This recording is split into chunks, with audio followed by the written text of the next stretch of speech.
ఇంటికి పెద్ద కోడలంటూ పెత్తనమంతా తన చేతికి తీసుకొని అందరిని ఇబ్బంది పెడుతూ ఉన్న శ్రీవల్లి గురించి, శ్రీవల్లి బండారం గురించి నర్మద ఒకే ఒక్క దెబ్బతో అందరి ముందు బయట పెట్టేసింది. ఛాలెంజ్ చేసిన ప్రకారమే ఆ ఛాలెంజ్‌లో గెలిచి చూపించింది నర్మద. ముందు నుంచి చెప్తూనే ఉంది. తోడి కోడలుగా నాతో మంచిగా ఉన్నావా సరే, లేదు నాతో కయ్యానికి అట్లా వస్తాను అన్నావు అంటే నేనేంటో నీకు చూపిస్తానన్నట్టు ఛాలెంజ్ చేస్తుంది. కానీ ఈ వల్లి ఏం చేస్తుందంటే ఎప్పటికప్పుడు తన బిల్డప్‌ని, తన అహంకారాన్ని, కోపాన్ని చూపిస్తూ ఉంటుందనమాట.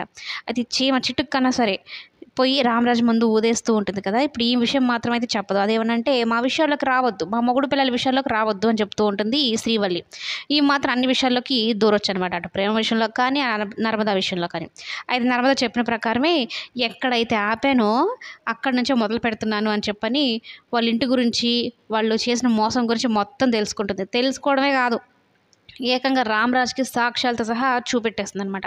అయితే రామరాజ్‌కి షాక్ అయిపోతాడు. ఇది నిజమా? కాదా? అని. ఎందుకంటే పెద్ద కోడలంటే అపారమైన నమ్మకం. ఇక ఆ అపారమైన నమ్మకంని దించుకోలేడు కదా! ఒక్కసారిగా నెత్తి మీద పెట్టేసుకున్నాడు. ఇంక దించుకోలేడు. ఇక వేదవతి కూడా షాక్ అయిపోతుంది. ఇక అందరి ముందు నిల్చోబెట్టి 10,00,000 గురించిన మ్యాటరు, అలాగే ఈ శ్రీవల్లికి సంబంధించిన వాళ్ళ ఫ్యామిలీకి సంబంధించిన విషయాలు, ఇడ్లీ బండి మొత్తం బయట పెట్టేస్తుంది.